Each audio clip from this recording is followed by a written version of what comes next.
अब की बार न्याय का आंदोलन, टीआरआई के खिलाफ कोली समाज का यलगार। जाति प्रमाण पत्र के अन्याय पर आज पुणे की सड़कों पर गूंज उठा जनसागर। हजारों की संख्या में जुटे कोली बांधवों ने उठाई एक ही मांग, हमें न्याय दो, हमारा हक लौटाओ।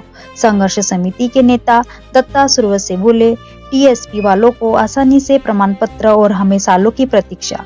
अब ये अन्याय नहीं चलेगा। सुरवसे ने चेतावनी दी, अगर हक नहीं मिला तो विधानसभा अधिवेशन में 500 कार्यकर्ता करेंगे आमरण अनशन।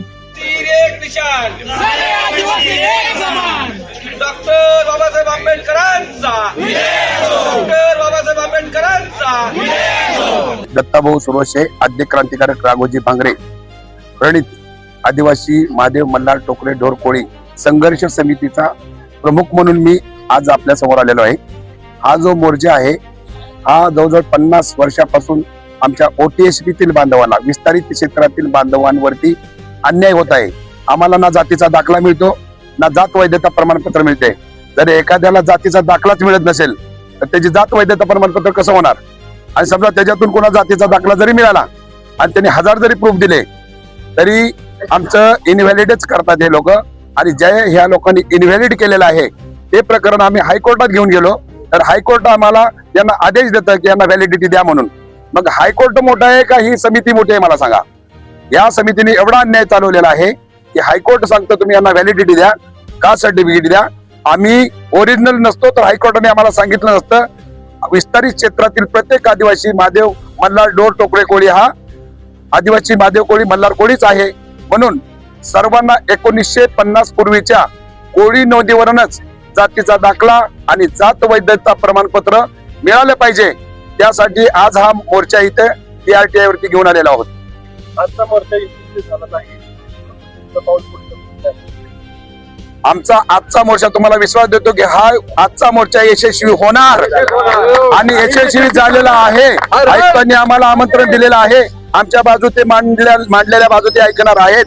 आमच्याकडे निवेदन तयार आहे। आमची जी अभ्यासकांची टीम आहे ती टीम आमची त्यांच्याबरोबर चर्चा करणार आहे आणि चर्चा केल्यानंतर मॅडम इथं निवेदन स्वीकारण्यासाठी येणार आहेत।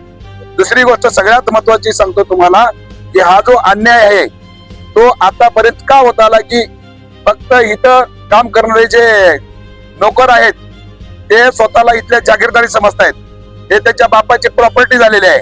पण त्यांना आज सांगू इच्छितो की हा अन्याय आजपर्यंत जो सहन केला तो याच्यानंतर कुठलाही आमचा आदिवासी कोळी महादेव मल्हार टोकरे कोळी कोणीही सहन करणार नाही, हे सगळ्यांदेखत मी इथं सांगतो। त्यामुळं आजपासून हे आजचं त्यांचा शेवटचा अल्टिमेट आहे। आम्ही त्यांना 10 दिवसाचा अल्टिमेट देतोय। 10 दिवसात त्यांनी निर्णय घेऊन 1950 पूर्वीच्या कोळी नोंदीवरून जातीचा दाखला, जात वैधता प्रमाणपत्र याचं परिपत्रक काढण्यासाठी प्रशासनाने शासनाकडे तिकडं मुख्यमंत्र्याकडे पाठवावं। इथं मोर्चा आला होता, एवढे लोक आलेले आहेत आणि त्यांची मागणी जुनून आहे। आणि त्यांची मागणी म्हणजे आम्ही आरक्षणामध्ये आहोत, आम्ही कुठलंही त्यांना नवीन आरक्षण मागत नाही। राष्ट्रपतीच्या सूचीमध्ये आम्ही 28, 29, 30 नंबर वरती आहोत आणि ते आम्हाला डॉक्टर बाबासाहेब आंबेडकरांच्या संविधानाने हक्क दिलेला आहे। परंतु हे जे काही नतद्रष्ट लोक आहेत ते उर्वरित विस्तारित क्षेत्रातील लोकांना न्याय मिळवून देत नाहीत आणि आमच्या पण वाट्याचं ते खातात। त्यामुळं एक तर त्यांनी आम्हाला आहे त्या परिस्थितीत न्याय द्यावा, नसेल तर आमचं अ आणि ब मध्ये विभाजन करून त्यांचं 3% त्यांना देऊन आमचं 4% आम्हाला द्यावं, ही आमच्या मागणीसाठी आम्ही इथे आलेलो आहे।